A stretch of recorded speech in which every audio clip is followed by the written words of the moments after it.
هذا اليوم نلتقي مرة في أسبوع الثانية بالأمس لقد لقينا في أسبوع الماضية يعني أنا أحكي لكم الواجبات يعني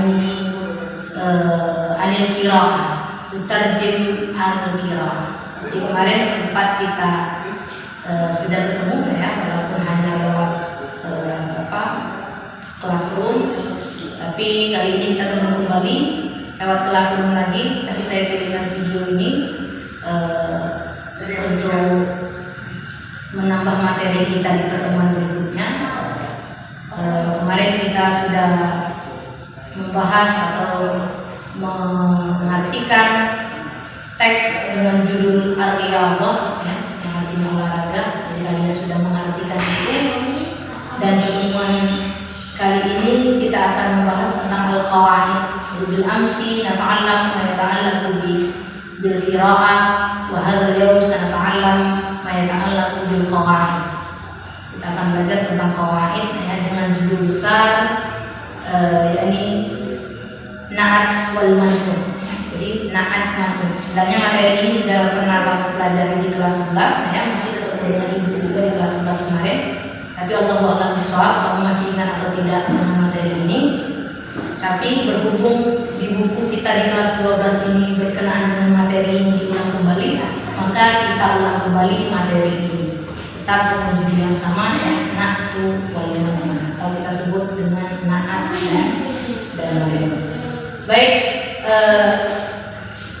antum asadi antafta fi kitab yakni fi kitab al-lugha al-arabiyyah fi safha 17.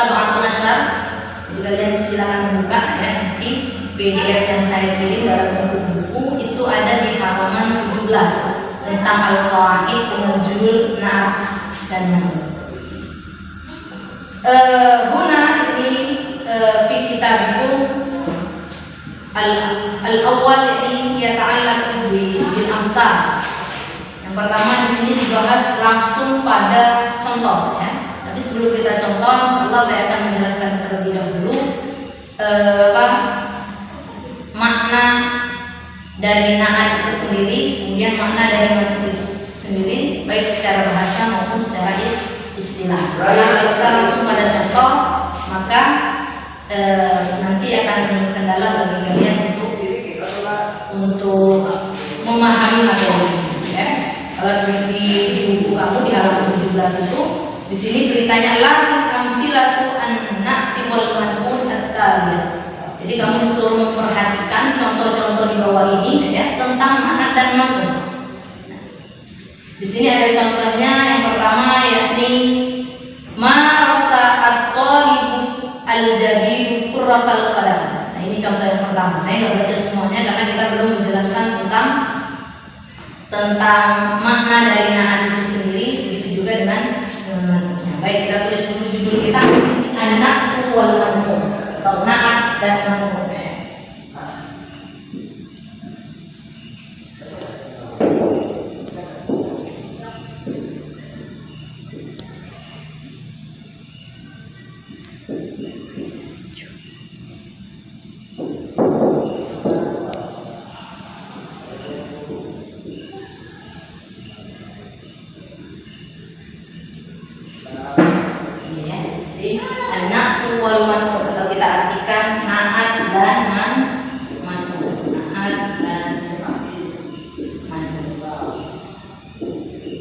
Baik, sebelum kita contoh, kita artikan dulu apa itu na'at dan apa itu man'ut ya.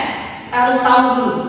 Nah, kita akan tahu arti apa, akan tahu contoh dari na'at dan man'ut kalau kita tahu makna na'at dan makna man'ut itu sendiri ya. Baik, an-na'tu fil lughah yakni kata sifat. Jadi na'at dalam bahasa Arab disebut dengan kata sifat dalam bahasa Indonesia. Jadi na'tul itu artinya kata sifat. Oke, baca dulu. Na'tu.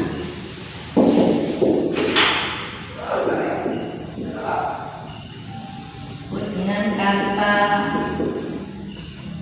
sifat secara bahasa Kemudian kita beralih pada kata man'ut. Ya. Man'ut, al-man'ut fil lughah. Man'ut fil lughah. Berarti man'ut, kalau na'tun tadi artinya kata sifat, kalau man'ut adalah kata yang disifati. Ya, kata yang disifati. Ini secara bahasa. Jadi na'at adalah kata sifat, ya, sedangkan man'ut kata yang disifati. Baik, jelaskan dulu. Kata sifat itu kalau dalam bentuk bahasa Indonesia seperti apa? Ya, pernah kita jelaskan pada kelas 11. Bentuk kata sifat sesuatu yang terlahir dari sifat. Ya, apa bentuk sesuatu terlahir dari sifat? Atau yang dikatakan sifat di dalam bahasa Indonesia itu seperti apa? Contohnya ganteng, gitu kan? Ini bagian dari sifat juga. Atau sopan, mu'addabun, ya. Kalau di dalam bahasa Arab sopan itu disebut dengan mu'addabun, atau bisa dengan apa lagi? Nakal, syirirun, gitu kan? Bisa seperti itu, ya. Pokoknya semua kata keterangan yang ada di dalam bahasa Indonesia itu bisa dijadikan kata sifat. Ya, contoh Muhammad itu cerdik, bisa. Nanti kita akan bahas perbedaannya, bagaimana untuk membedakan antara na'at dengan mubtada dan khobar. Kemarin saya pernah share videonya tentang mubtada dan khobar, ya. Nanti bisa kamu buka di channel saya, ya. Itu ada pembahasan tentang mubtada dan khobar. Silakan untuk biar tahu antara perbedaan antara mubtada dan khobar dengan na'at dan khobar. Oke, kita fokus dulu ke sini. Ini secara bahasa, ya. Na'at, jadi na'at secara bahasa adalah kata sifat. Bentuk kata sifat itu sesuatu yang terlahir dari sifat. Sopan, tidak sopan, nakal, berani. Nah, itu bagian dari kata sifat dan lain sebagainya. Kemudian man'ut, kata yang disifati. Ya, misalnya Muhammad itu berada. Muhammad sebagai na'at, Muhammad sebagai man'utnya, ya, kata yang disifati, sedangkan berada itu sebagai na'atnya. Ya, jadi man'ut di situ adalah kata pada kata Muhammad yang disifati. Jadi untuk bentuk kata yang disifati terserah, yang penting dia isim. Kita sudah pernah bahas di kelas 11 bentuk-bentuk isim. Ada ismul insan, ada ismul hayawan, ada isim nabat, ada isim alam, ada zaman, ada makan. Ya, jadi selagi dia variabel masih isim, kemudian ketemu dengan kata sifat, maka contoh ini bisa disebut dengan contoh na'at dan ma'at. Baik, kita ke bentuk istilahnya, ya, atau secara istilahnya. Jadi secara bahasa sudah saya jelaskan. Secara istilah ada di buku kamu. Saya nggak tulis di papan tulis karena terlalu banyak harus ditulis di papan tulis. Cukup pada contohnya saja, ya. Jadi kalau di sini saya baca, ya, an-na'tu fil istilah, yakni at-tabi yuzkaru li bayani sifatin min sifati man utihi aw yasifu ma yata'allaqu bihi. At-tabi, jadi na'at itu merupakan sesuatu yang mengikuti, ya, sesuatu yang mengikuti, yuzkaru li bayani sifatihi, mengikuti sifatnya. Ini saya terjemahkan dulu dalam bentuk teks yang ada di buku, ya. Nanti kita akan meringankan bahasa yang ada di buku ini dengan bahasa kita yang mudah dipahami. Min sifatin man'utihi, dari sifat man'utnya, atau dari sifat kata yang sifati. Aw yasifu ma yata'allaqu bihi, atau mensifati apa-apa yang berkenaan dengannya. Jadi man'ut, ya, man'ut ini kata yang ada di depan, sedangkan na'at adalah kata yang ada setelah man'ut. Maka kalau kita artikan bahasa simpelnya secara istilah, jadi kalau secara bahasa na'at artinya kata sifat, man'ut kata yang disifati. Tapi kalau na'at secara istilah adalah kata yang berada di awal. Itu namanya na'at. Itu namanya man'ut. Jadi man'ut itu adalah kata yang berada di awal. Sedangkan na'at kata yang jatuh setelah man'ut. Jadi kalau kita boleh kasih istilah, saya pernah mengasih istilah dengan kamu. Kalau man'ut itu kalau kita umpamakan di dalam sholat bagaikan imam. Man'ut itu ada di depan. Tapi kalau na'at itu kalau kita istilahkan di dalam sholat sebagai makmum di belakang man'ut, di belakang imam. Namanya makmum pasti di belakang imam. Nah bentuknya man'ut harus mengikuti, na'at harus mengikuti man'ut. Karena posisi man'ut ada di depan, kata keduanya itu na'at, maka panduannya yang di belakang atau kita sebut dengan na'at ini harus mengikuti man'ut. Nah dalam hal apa dia harus mengikuti man'ut? Oke, kita jelaskan dulu. Ini ada 8 poin ya, tapi hari ini kita jelaskan mungkin setengah dari poin itu. Karena kalau sekalian saya jelaskan itu satu terlalu panjang penjelasan ini ya, sehingga nanti buat kamu yang bahkan tidak paham, dan kedua terlalu berat materi ini untuk dijelaskan secara sekaligus. Jadi dari beberapa poin tersebut saya jelaskan satu persatu dulu. Jadi panduannya adalah na'at mengikuti man'ut. Ya, saya tulis dulu ininya.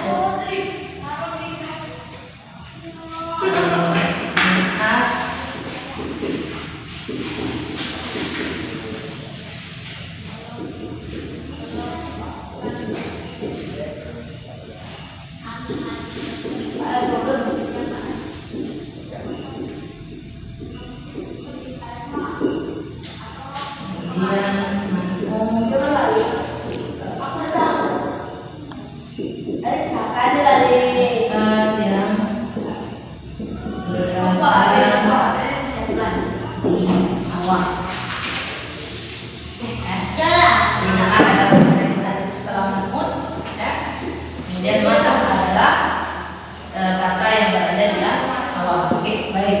Na'at harus mengikuti man'ut dalam beberapa hal. Na'at mengikuti man'ut.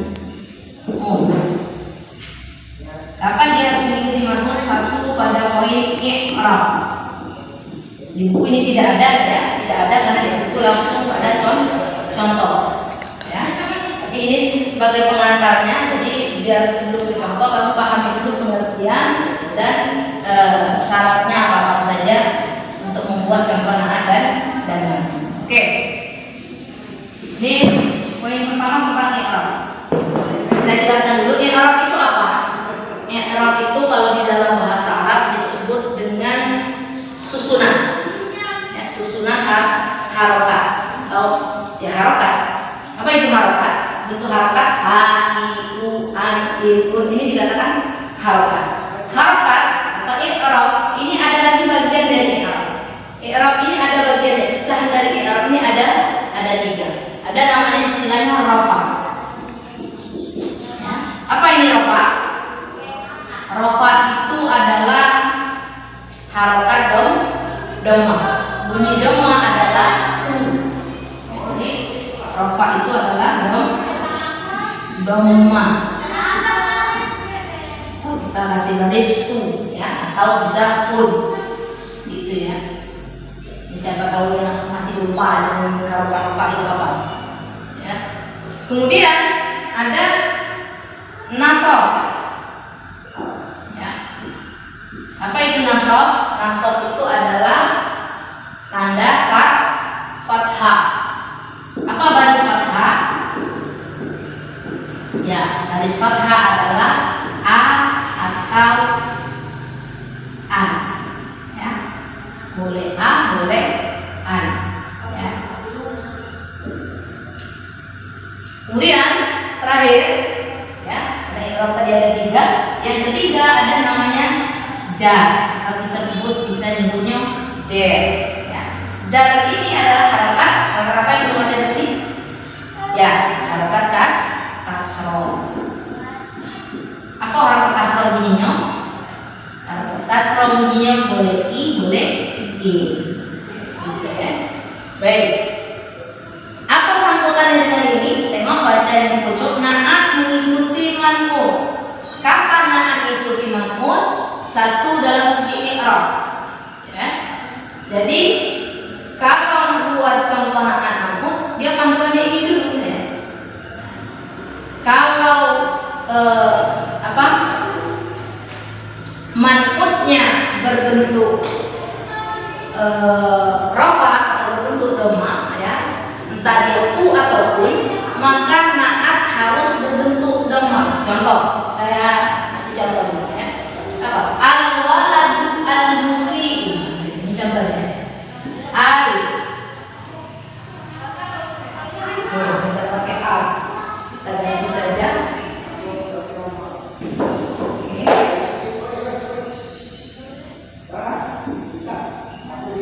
Waladun mutiun. Ini ada dua kata. Ada kata waladun, ada kata mutiun.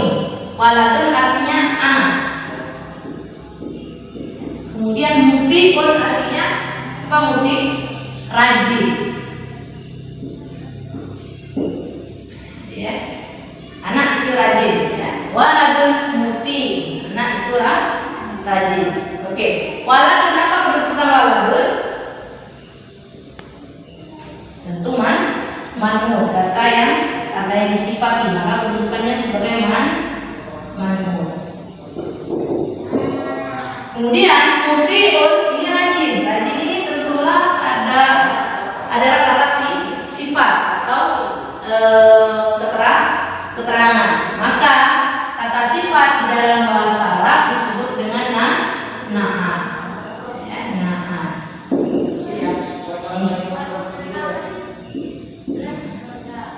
Nah, ini yang dimaksud na'at ikut man'ut. Karena posisi di awal itu adalah man'ut. Ingat, kita menghitung awal. Berkali-kali saya katakan di kelas 11, saya menghitung awal itu dalam bahasa Arab start dari kanan. Dari kanan ke kiri. Beda dalam bahasa Indonesia. Dalam bahasa Indonesia hitungnya dari kiri ke kanan ya. Jadi kita hitung awalnya di sini. Jadi yang awal otomatis di sini adalah man'ut. Barulah jatuhnya na'at. Makanya di sini na'at ikut man'ut. Kata yang di belakang harus ikut kata yang di depan. Dalam segi apa? Dalam segi i'rab. Di i'rab itu ada 3, ada rafa, nasab, jar. Dalam segi rafa berbaris dhamma. Jadi kalau man'utnya di sini berbaris dhamma, ini kan bunyinya waladun. Ini bentuknya waladun, artinya bentuknya rafa, dhammatain ya. Un ya bunyinya. Maka naatnya pun harusnya jatuhnya un.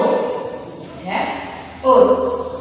Jadi kalau di sini waladun, maka di sini harus jatuhnya muti. Tidak boleh muti a, tidak boleh muti i. Karena itu sudah berbeda jalurnya. Tidak lagi dikatakan rafa. Rafa itu bentuknya bisa u, bisa un. Kalau a atau i, maka tidak bisa lagi. Tapi bukan berarti karena u dan un itu masih adik-beradik tapi bisa, tidak. Kalau anak un pun galo, kalau anak i galo. Ya. Sorry, kalau anak un pun galo, kalau anak u galo. Ya, itu yang harus dipahami. Kayak gini, waladun mutiun, jadinya sama-sama u. Karena prinsip na'at man'ut itu ya mengikuti. Na'at itu harus mengikuti. Namun yang kita ikut, selalu saya jelaskan, namun yang ikut itu harus sama persis. Sama cak kita sholat. Kita tadi sebagai makmum niat kita untuk mengikuti imam. Namun mengikut artinya harus sama. Kalau kiranya imam itu rukuk, maka kita sebagai makmum pun rukuk. Nah, begitu juga dengan na'at. Karena dia di belakang, yang di depannya ada man'ut, dia harus ikut man'ut. Cak mana bentuk persis man'ut, dia harus ikut. Terutama di dalam segi harokat. Nah, ini kalau nak buat na'at man'ut dalam segi rafa. Ini sebutnya tetap contoh na'at man'ut ya, tapi dalam segi rafa. Na'at man'ut. Tapi jenisnya rafa. Ini kalau nak buat un. Cak mana kalau nak jadi u, ya? Kalau nak jadi u, ingat perbedaan antara tanwin dengan tidak menggunakan tanwin sudah pernah kita jelaskan. Yang ingat materi kita kelas 11. Ingat tanwin dan alif lam itu tak pernah nyatu, tak pernah nyatu.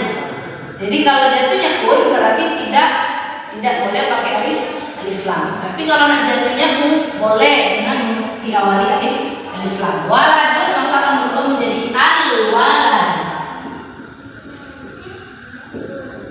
Nah, kayak gitu ya. Kemudian mutiun bisa kita tambah alif lam jadinya al-muti. Al-muti.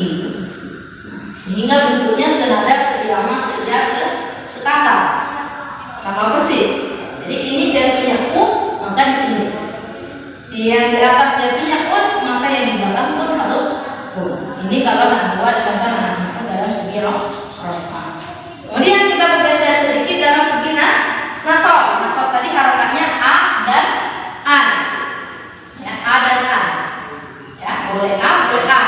Tapi tinggal lagi kalau dia jatuhnya an, maka tidak perlu lagi diawali alif lam. Oke, kita ambil dengan judul dengan contoh yang sama, kita hanya merubah harokatnya saja. Oke, kita ubah dari waladun jadinya kalau dalam segi nasab, oke saya geser ke sini ya. Waladun akan berubah kalau kita harokatnya jadi nasab, maka jadinya waladan. Ingat, ketika bentuknya fathah tanwin ya, maka ada penambahan alif. Kalau bunyinya an, maka jatuhnya di sini harus pakai alif. Oke, terus pakai alif. Walad. Awalnya tadi kan dalnya tidak ada alif di ujung. Karena ini jatuhnya fathah tanwin, maka tambahkan alif. Itu rumusnya kalau membuat fathah tanwin di dalam contoh bahasa Arab. Kemudian mutiun maka akan menjadi mutian. Ya. Oke. Mutian.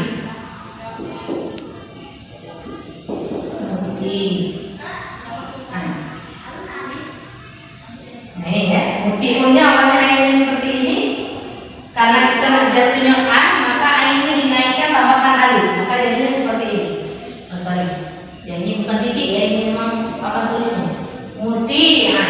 Jadi waladan mutian. Ini kalau kita nak ambil jenis nasabnya fathah tain. Tapi kalau kita nak bunyinya a saja hanya fathah, maka tinggal dibuang alif ini ya, atau seperti ini kurang lebih walad. Nah, tadi ketika dia tidak tanwin ya, tidak tanwin, maka apa harus ditambah? Ya, alif lam. Maka waladan ditambah al-walad. Al-walada al-mutiha. Al-mutiha. Itu ya.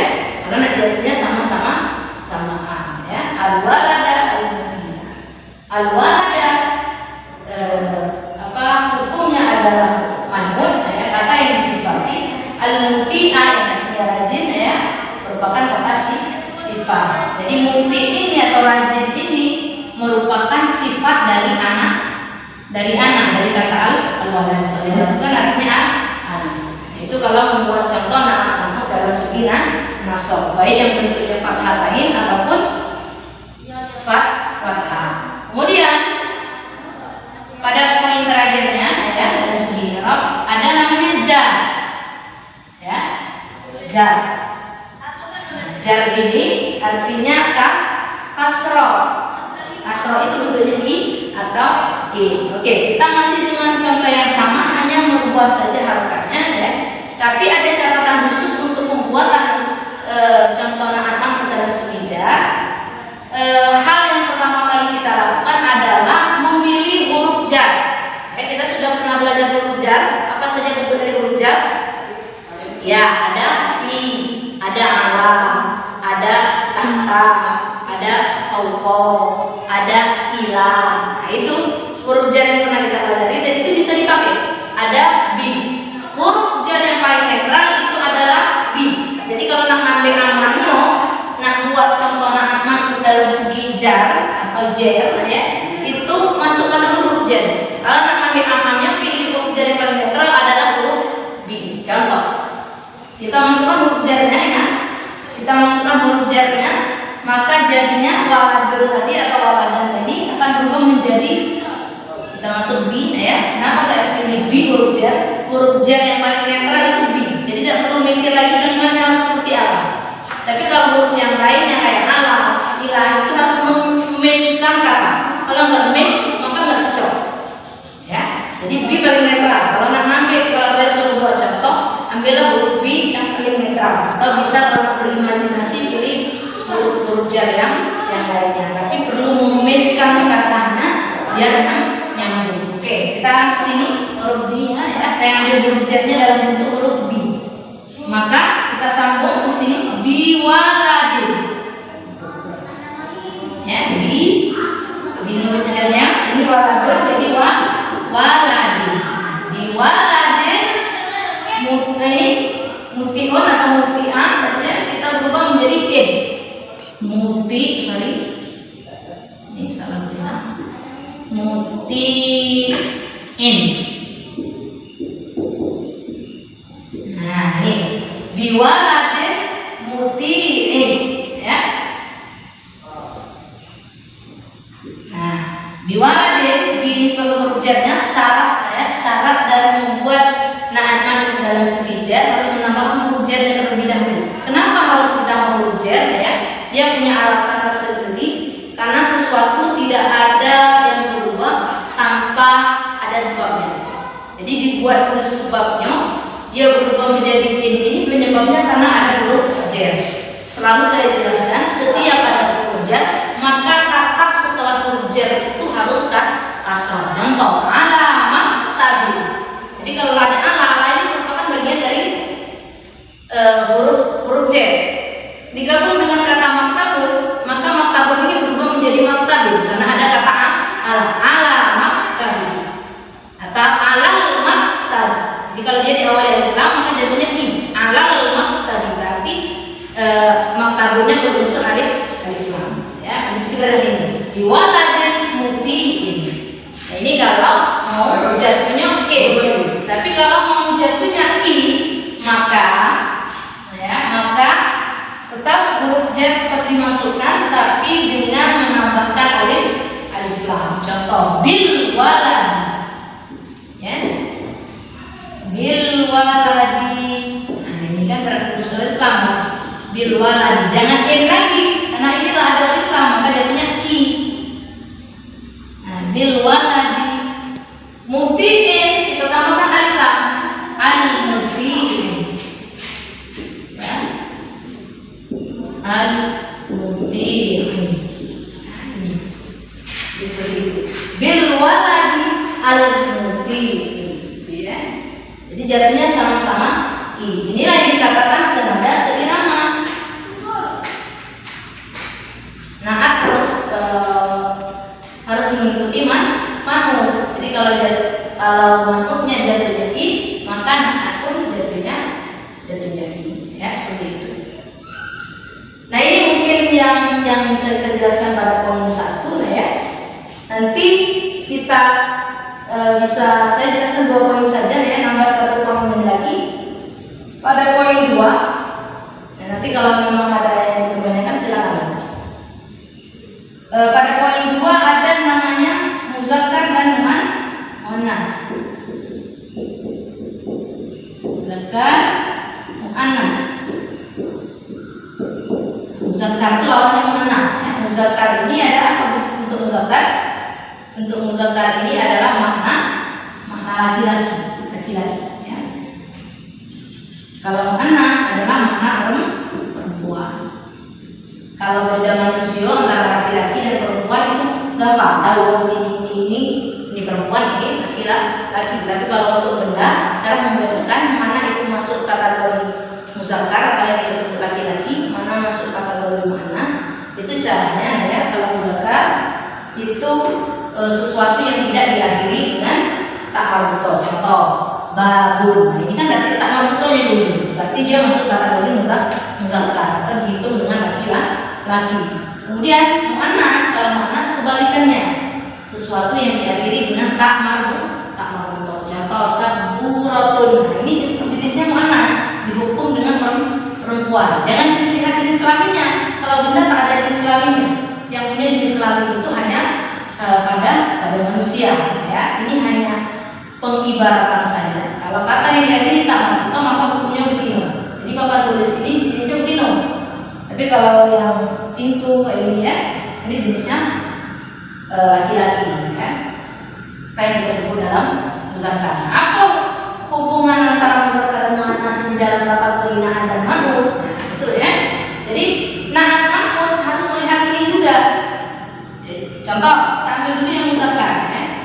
Jadi kalau kita membuat contoh na'at man'ut dalam segi muzakkar ya, nah muzakkar tadi bentuknya laki-laki.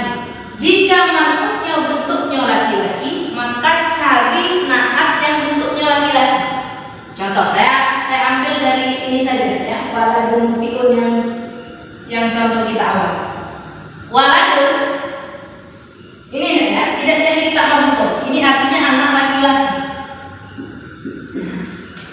Man'utnya jenisnya laki-laki. Mutiun ini artinya rajin.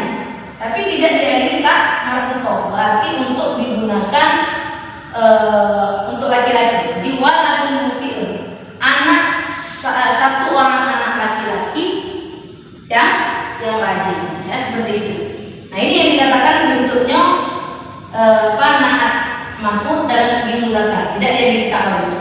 Jika man'utnya tidak diakhiri tak marbutoh ya, maka na'at itu tidak boleh diakhiri dengan tak marbutoh. Biar dia lanang ketemu lanang, dengan lanang ketemu tino. Walaupun memang Allah itu menciptakan segala sesuatu itu ada pasangan tersendiri, tapi kalau di dalam bahasa Arab itu dipisahkan. Jadi nggak boleh nyatu antara laki-laki dan perempuan. Jadi kalau laki-laki bentuknya maka harus laki-laki semua. Sebaliknya, jika bentuknya perempuan maka perempuan semua. Itu kalau mau buat anak dalam segi muzakkar. Kemudian kita muannas. Kita nak buat contoh na'at dalam segi muannas yang bentuknya perempuan. Tanda perempuan tadi adalah tak marbutoh. Ya. Tak marbutoh kan ada bentuknya bulat ya. Ada bentuknya yang sambung. Jadi terserah. Yang penting dia tak marbutoh maka ini bisa bisa kita buat contohnya ya. Oke, membuat contoh na'at dalam segi muannas ya. Tetap tidak keluar dari koridor yang ada pada pengertian tadi ya. Harus terdiri dari kata sifat, kemudian ini sifat yang disifati. Baik, kita ambil dari contoh ini, tinggal kita ubah saja ya, waladun jadi waladatun. Atau oke lah, kita ambil yang lain. Misalnya apa yang bentuk tak marbutoh?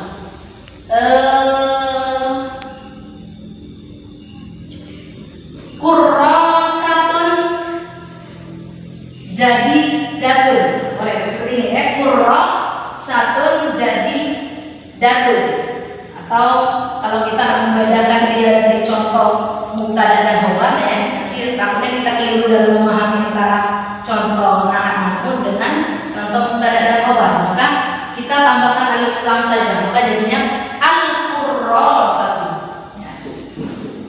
Nah, ini al-qurrasatu. Kemudian ini saya tulisnya agak satu. Oke, kita mohon maaf, tahfiz dulu. Al-qurrasatu. Ini qurrasatun ada bentuknya muannas ya. Biar kalian tidak keliru dalam memahami mubtada dan khobar, maka saya tambahkan alif lam saja. Saya pakai alif lam dan jadinya u. Al-qurrasatu. Al-qurrasatu. Al-ghaliyatu. Al-ghaliyatu.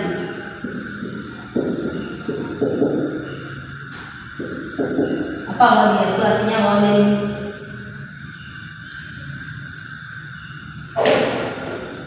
ini mahal, artinya mahal. Rasa itu adanya yang ditulis.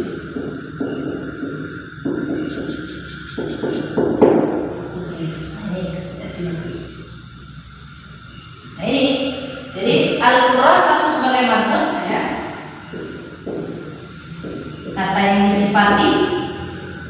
Kalau satu ini isim juga ya, membuat nahan mampu tadi selagi dia terdiri dari isim boleh.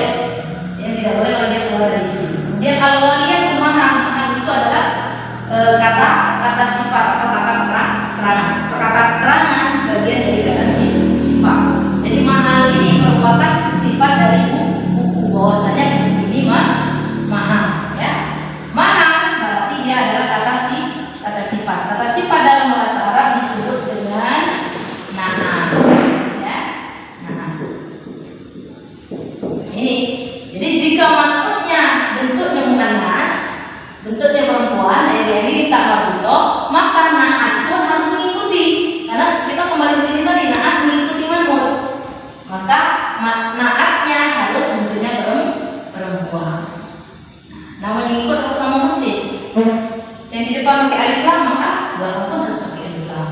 Kalau yang di depannya diakhiri dengan tak marbutoh, maka di belakang pun harus diakhiri dengan tak marbutoh. Nah, inilah yang dikatakan mengikuti. Namanya mengikuti itu tadi sama persis. Jadi prinsip dari nahan manut itu adalah seiang, sekata, seiring, sejalan ya itu. Jadi harus sama persis. Jadi kalau nggak sama persis maka itu tidak bisa dikatakan contoh dari nahan manut. Nah itu mungkin itu yang akan dijelaskan ya.